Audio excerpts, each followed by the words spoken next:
guest this week on Veterans Chronicles is Don Mates, a veteran of World War II. He served in the 3rd Division of the U.S. Marine Corps and is a veteran of the Battle of Iwo Jima. Don, thank you very much for your time with us today. Glad to be here. Let's start, obviously, at the very beginning. Where were you born and raised?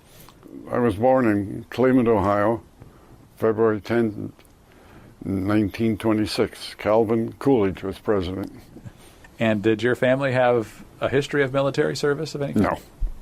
But when I had 2 brothers that served, one in the Navy and one in the Air Force, and of course I served in the U.S. Marine Corps during World War II. They were younger than me, and they served after in the Korean and Vietnam. And were you drafted or did you enlist? I enlisted. Why did you choose the Marine Corps? In 1943, a recruiter came to John Hay High School in Cleveland, Ohio, and he said, "You're 17 years old and you're going to turn 18.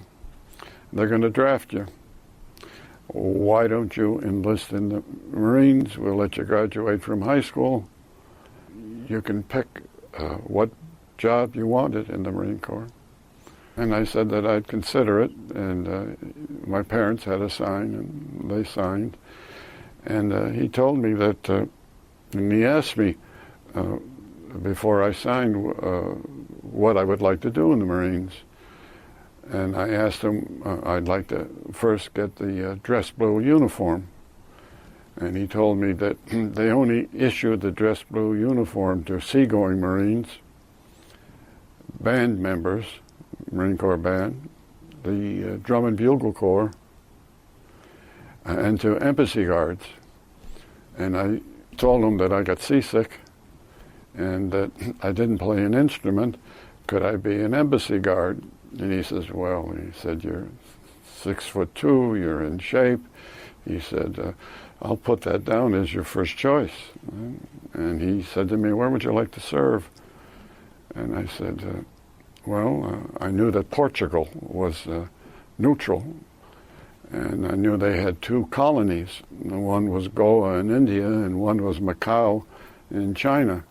And Macau interested me because of the gambling and the nightlife that went with it. And he says, well, then I'll put down Macau as your first choice, and Portugal is your second choice. Well, I want to tell you, to this day, I'm looking for that recruiter. That's how I joined the Marines. I joined it for the uniform, which I never did get till the end of the war. Did you ever get to Macau? Never got. I haven't been there yet. So that's how I ended up in the Marines. Well, where did you do your training? I did my boot camp training in Parris Island. From Parris Island, because it helped that I was an Eagle Scout, and they assigned me to a very high-sounding job, and it was a combat intelligence school. Basically, combat intelligence school is nothing but a scout and observer. And that lasted 8 weeks, and they taught you how to operate a 560 radio. They taught you demolitions. They taught you map reading.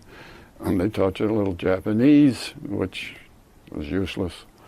The nighttime patrolling, which actually, when it was in combat, we did do that. Rubber boat reconnaissance, which we never did. The frogmen in the Navy did that. And that's where I was trained.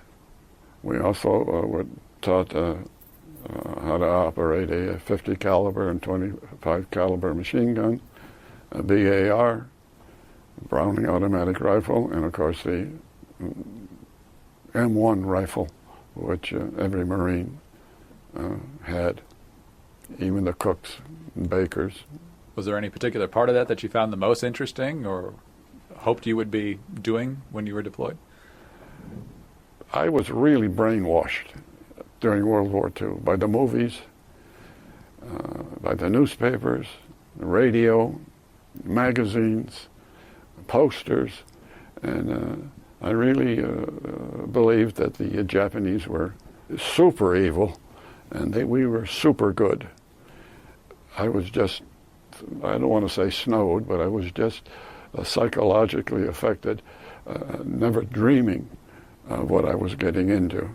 It was the propaganda that got to me, and I was just looking forward to being a Marine and going into combat, never dreaming that anything could happen.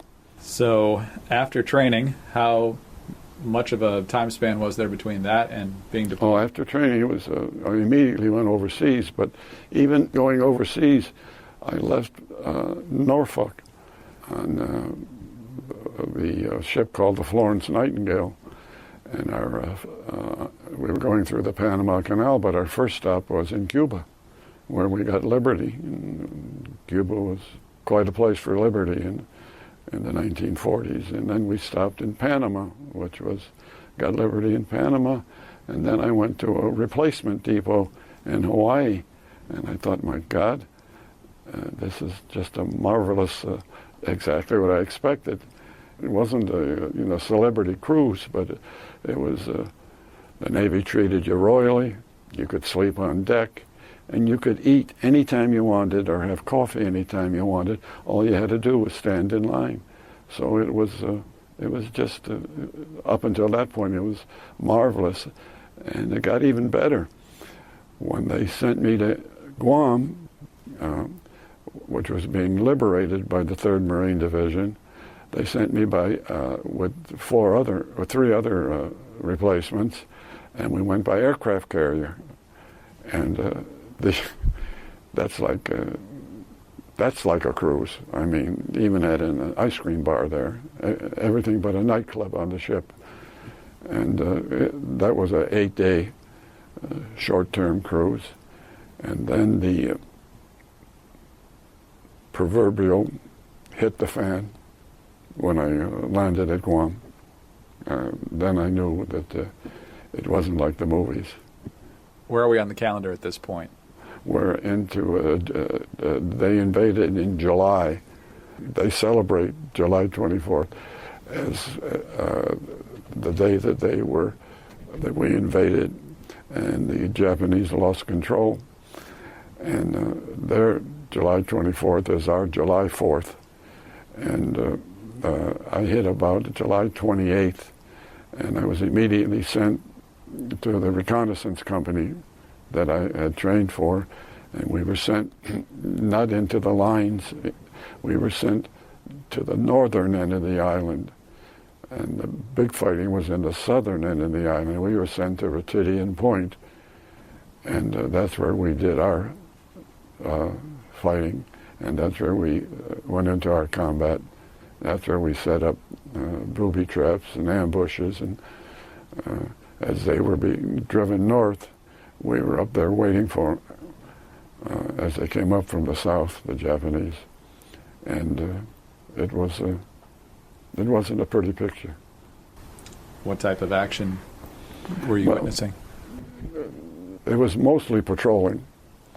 And at that point, they hadn't been that far north, the Japanese, but you still had to be aware of booby traps, and you had to be aware of mines. And as the Japanese fled north, there was no taking prisoners on either side. It was kill or be killed. We got into some firefights. We got into a lot of grenade throwing. We didn't have any heavy artillery, but we had 25 millimeter and 50 millimeter machine guns. The only good point about Retidian Point was the rations were K rations and C rations were nothing to write home about. But what we did was we would throw grenades into the ocean, and we'd stun the fish. And then we'd take the newest replacement, have them strip, go out and get the fish, and we'd eat either fresh fish, raw, and we ate anything that came up except if it had spikes on it, that was poisonous, or we'd have a fish fry. And that was the only pleasurable part about fighting up on Retidian Point, was we could break loose a little bit. Just about a minute left before we take our first break. How difficult was it to adjust to combat? You had obviously gone through a lot of training, but when you hit the real thing... Well, you realize it's not like the movies. It's the old story where there were 100 of us there, and if they asked for 100 volunteers and they told that only 2 of you were coming back and there were 98 casualties, well, you looked around to see who the other lucky fellow was. You never dreamed, or you never dreamt that anything would happen to you.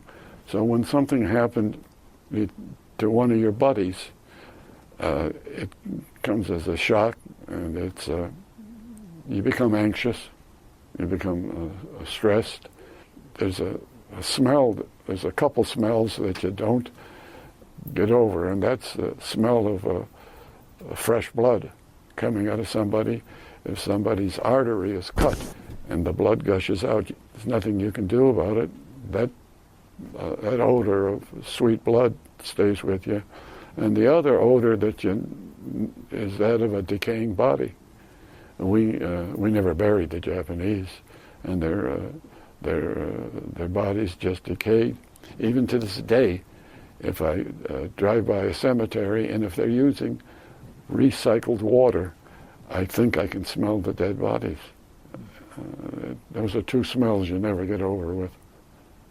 Don, let's pause right there. When we come back, we'll hear more of your story about your service in World War II in the Pacific, and specifically Iwo Jima.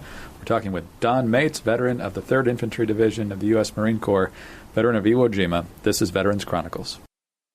Our guest on Veterans Chronicles this week is Don Mates. He's a veteran of the U.S. Marine Corps in World War II, veteran of Guam, as we heard in the last segment, as well as Iwo Jima, which we'll get to shortly. Don, you were just talking about your service on Guam and some of the memories and even the sense that will stay with you for the rest of your life.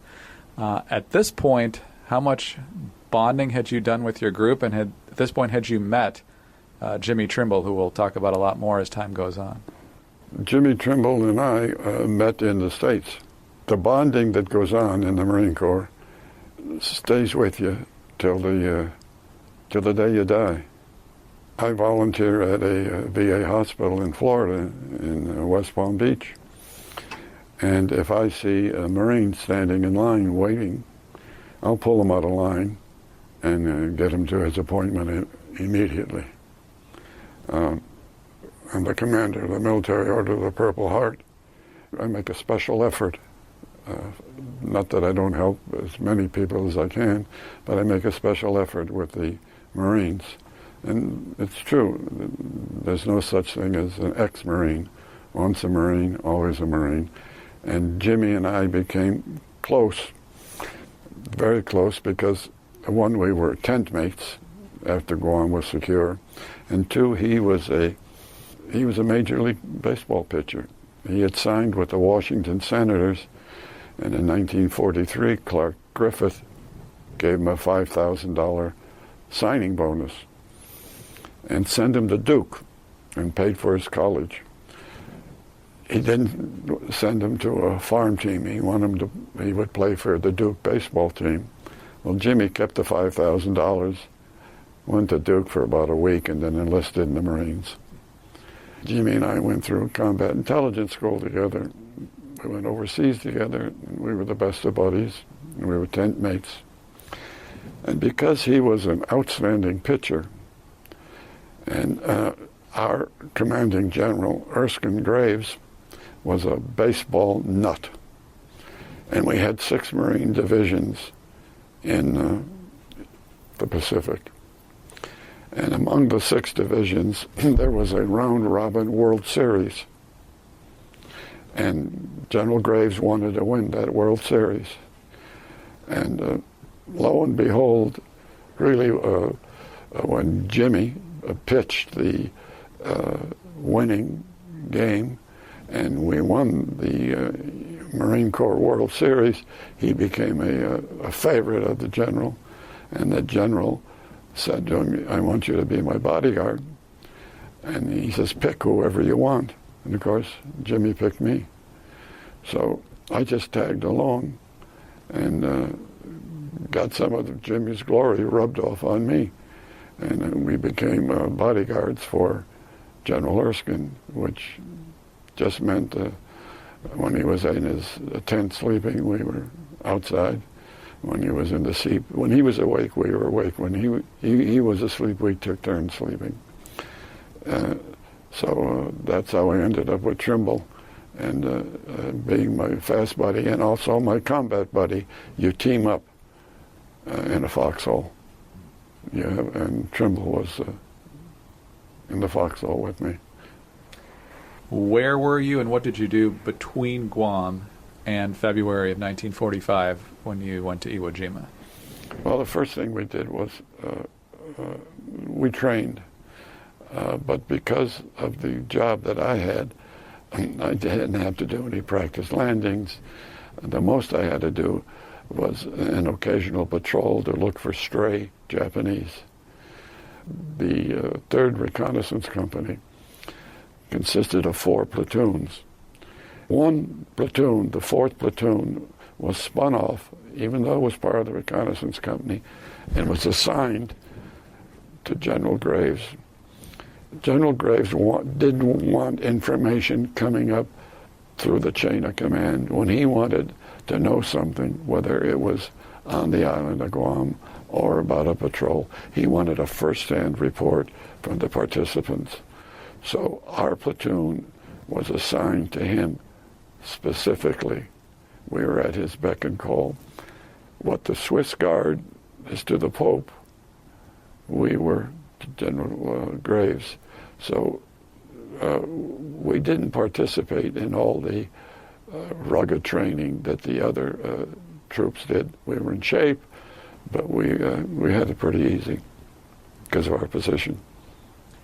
By the time the Battle of Iwo Jima started, obviously the Allies were doing very, very well in the Pacific. Did you have a pretty good sense of that, where you were, that the tide of the war in the Pacific was clearly in your favor? Yeah, well, of course, we were taking island after island, and we were basically inflicting heavy casualties on the Japanese. And to be truthful, I personally didn't have the big picture. I had no idea that MacArthur was going to swing to the east and come up through the Philippines, and that was where he was headed, and then we were to go to the west and do island hopping. Napoleon once said that the soldier in his army, his view of the big picture was the pack on the back of the soldier in front of him. And that's sort of covered my view of World War II. I didn't really have a big picture. All I knew was what my job was and what I knew was going on where I was at. I had no idea of the stepping stones, and that Okinawa would be next, and that they were planning to invade Japan, and that Peleliu and Tarawa were taken because of the airfields, and none of that came through to me. I found out about Iwo Jima and Guam after I got out, and I read all about it.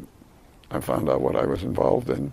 But when you're a private pushing to become a PFC, making $30 a month, you're just concerned where your next meal's coming from, what it's going to be, and who's the unfortunate fellow that's going to get shot instead of you. Don, we'll pause right there. When we come back, our final segment, and we'll learn all about your role in the Battle of Iwo Jima right after this on Veterans Chronicles. I'm Greg Columbus. This is Veterans Chronicles. We're honored to be joined today in studio by Don Mates, a veteran of World War II, veteran of the U.S. Marine Corps. Sir, just before the break, we were leading right up to the beginning of the Battle of Iwo Jima, which began on February 19th. You went ashore on the 24th. What was the state of the battle at that point, and describe coming ashore? First, we were sent ashore to set up sleeping quarters and a CP for General Erskine.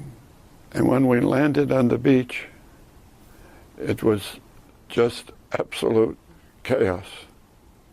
I thought I had seen quite a bit in Guam, but this came as a shock. They hadn't yet started to bury any of the bodies. They were bloated, There were maggots. There were parts of bodies. There were people, Marines that had no head, missing legs. There was broken equipment. There was wounded lined up on the beach like railway ties. It was just utter chaos. And it seemed like the one with the loudest voice was the one that was in command.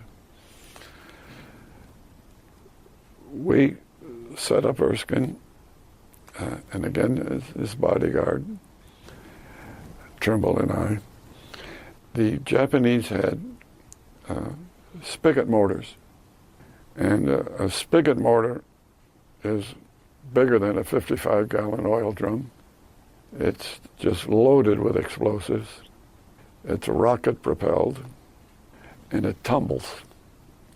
After the rocket burns out, it reminded me of the Roadrunner in cartoons. You may see it occasionally now on TV, the kids may, where the Roadrunner looks up and a piano is going to fall on him and crushes him, or a truck runs him over and he's flattened out. Well, that's how you felt when you saw this tumbling 55-gallon oil drum coming towards you. It blew a tremendous hole in the ground, and there wasn't much shrapnel, but the concussion was horrible. And if you were close enough, you'd bleed from the ears, you'd bleed from the nose. Your brain really got rattled. And one landed near Erskine. And he, up until that point, the recon company had not been, you could get shot anywhere on Iwo. It was 2x4. They put 30,000 of us ashore, and there were 21,000 of them. So you could just throw a grenade anywhere and you hit something. In fact, when we got ashore, I threw a phosphorus grenade into a spider hole, or spider trap, and Trimble yelled to me, he says, "Look behind you." And the smoke from the phosphorus grenade came out behind me. And they had 17 miles of tunnels throughout, and they could scurry everywhere. They figured the battle would last 3 days, and of course it lasted from February 19th till March 27th. Anyway, Erskine wanted to find out where these spigot mortars were coming from. They were coming night and day. And he said that you could see them better at night. So he asked for our lieutenant, Stack, and our company commander, Oscar Selgo, Lieutenant John Stack. He asked for 8 volunteers. I'll never forget him. There was Warren Garrett. He was the old man of the outfit. He was 24, had 2 children. There was Trimble. There was me. There was Corporal Reed. He was in charge of the patrol. There was McCluskey. Never did find his body. There was Nitzel. He died of wounds. There was Jim White. And there was Lee Blanchard. Lee Blanchard stayed in the Marines and became a colonel. And we set out on February 28th to look for these spigot mortars and see where they were coming from. And then we had a radio with us. McCluskey was the radio man, and we strung the wire. And we went to a ridge between, there were 2 hills, 362 and 382. And there was a ridge line. And we went to the top, to the ridge line, and it overlooked an open-mine sulfur pit. When a shell would come and land in the sulfur pit, it would ignite the sulfur. It was a big open pit, and off to the right was the village of Moriyama, where the civilians had lived. And I don't know how they did it, but they raised pineapples on Iwo Jima, and the volcanic ash is unbelievable. We set up around 6 o'clock in the evening. We set up 2 men on the top of the ridge with the radio. Then we dropped down 50 feet. On top was Reed and McCluskey. Next came Netzel and Orrin Garrett. Then came Trimble and me, and down at the bottom was Jim White and Lee Blanchard. Well, at midnight we were to shift every 6 hours, and there was always to be one man awake and one man asleep. Well, nobody ever did go to sleep, because just before we were to switch, the Japanese started to infiltrate and come up the ridge. Now, years ago they made a movie, a Sherlock Holmes movie. It was called The Hound of Baskervilles, and I think they remade it with Robert Downey on some series, BBC. But the story was on the moors in Scotland, this fog would come up at night, and there was a huge hound that was in this fog, and he would come bounding out and kill people. Well, Sherlock Holmes was called in to solve the problem. Anyway, that's how I felt on Hill 362 and on the ridge in 382. I was waiting for this hound to come bounding out of the sulfur fumes. But what came out of the sulfur fumes were the Japanese who were coming at us. Now, mind you, there were 8 of us, and we behind us, and we were in front of a mortar platoon. So we were right there in the front lines. And the Japanese had something that a few of us have seen on Iwo Jima. Not all outfits had it. They had on the back of their neck, they had a little pin, phosphorus pin.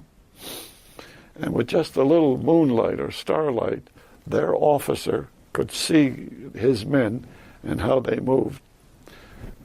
We couldn't see the pin because it was on the back of their neck. But what happened was, at one point, a little bit after midnight, we turned around. And if you turned around and looked and you saw the pins, then we knew we were in big trouble. The battle lasted about, hand-to-hand combat, about 3 hours. And thank God we had grenades the way we did. But what happened was, as I said, Reed, he was married. He had been stationed in Puerto Rico and the Virgin Islands. He was bayoneted. McCluskey, they never found his body. Netzel, he died of wounds received. Garrett, for some reason, the Japanese bayoneted him, and they took his rifle and left their rifle. Just something symbolic. Trimble and I did the best we could to hold them off, and as I said, the grenades came in handy. There was no talking. There was just screaming and hollering and pointing out. And at one point, a little after 3 o'clock, Jimmy Trimble hollered, "Grenades." Now, the Japanese grenades didn't have a pin fly handle like we did. Their grenades, which were much smaller than ours and much weaker, some at the end of the war in Okinawa and parts of Iwo Jima were made out of course, there was the iron, then there was the ones they made out of glass, and then they had them even made out of clay, like pottery, because they were running out of minerals. And anyway, what they would do is to ignite them, they would hit them together. And when you heard that click, you knew grenades were coming. I didn't hear the click, but Trimble did, and he hollered grenades. Before that, they got close enough to bayonet him in the shoulder. And coming at me was another Japanese soldier. He was crawling, and he had in his hand what I thought was a stick of dynamite or plastique. It was oblong and dark. And he was crawling towards me. Well, anyway, the Trimble's wound wasn't that bad, and he kept firing. And I shot and blew away the Japanese who got within a couple feet of me. And I just reached over and grabbed what he had in his hand, and it was a wooden box, and I stuck it in my pocket. Well, anyway, grenades came flying in right near the foxhole, and one came in the foxhole, and it peppered Jimmy's back. It broke both of my legs, and came very close to, when I looked down, my crotch was just a bloody mess. And I pulled myself out of the hole, and Trimble, he was still alive, and I reached in to help pull him out. At the same time, the Japanese had looked like a baseball base. It was made out of canvas, and was about the same size as a baseball base, maybe 15 inches square. And in each corner was a magnet, and it was loaded with explosive, and they would put that on a tank and try to blow the tank. Well, this soldier had this strapped to his body, and he climbed in the hole. Of course, I saw what he had on. I rolled away. He pulled the cord. The mine went, they called it Mine 90. Grenade 90, the Japanese did. And the Japanese just evaporated. And Trimble was, he was blown in half. The lower part of his body just separated completely. I was very fortunate that the two behind me, White and Blanchard, they came out of their hole. Blanchard picked me up, carried me back. White put on the tourniquets. He took my belt, took his belt, and he did something that he wasn't supposed to do. He took his bandages and did both my legs with my bandage and his bandages and put on sulfa drugs. And by this time, it got to be about 4:30, and a corpsman came along and gave me a shot of morphine. And I can understand to this day how somebody becomes a heroin addict, because that morphine, even though I was banged up pretty good, that morphine just spreads a warm feeling over you, and you just completely relax, and the pain goes away. It's just marvelous. And they put a mark on your head, like they do for Catholics on Wednesday, Ash Wednesday. So they put a mark on your head so they know that you had a morphine shot and you don't get too many of them. Anyway, Corman gave me some plasma, and they carried me away down to they would call on TV a MASH unit, a medical unit, where they bandaged me up and tried to set my legs, but it was just too much. And they shipped me, I was there 24 hours, and they shipped me down to the shore. They put me, the hospital ships were all crowded, and they put me on a troop ship, put me in the kitchen, and that's where they operated on me and bound me up. That's where I got a shot of penicillin. It had turned out that I'm allergic to penicillin. And every time I go in the hospital, I put big signs all over, allergic to penicillin, because I went into a coma for 10 or 11 days, and your blood pressure drops down to nothing, and your skin just peels right off. And I woke up on Saipan in an army hospital in a tent. From there, they flew me to Johnson Island, where Amelia Earhart is supposed to be. And then from Johnson Island, they flew me to Hawaii. And by this time, it was April 1st. And that was, I remember that, it was Easter Sunday. It also was the day that they invaded Okinawa. The hospital was so crowded in Hawaii that they put me in the VD ward. Because it was Sunday, everybody in that ward was mobile. They either went to the movies, went to eat, went for a walk. And I was there alone. And they said that a congressman was coming through. Well, under normal conditions, as a 17 or 18-year-old, I wouldn't have any idea who my congressman was. But I remember in newsreels that Franklin Roosevelt, who was in a wheelchair, every time he came to address Congress, he would stop and talk to a congressman who was in a wheelchair, and that's how his name was Crosley, and that was my congressman, and that's how I knew when I saw the congressman that it was Congressman Crosley.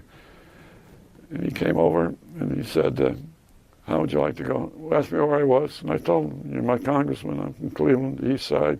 He said, how would you like to go home? I said, sure. He says, would you like to go today?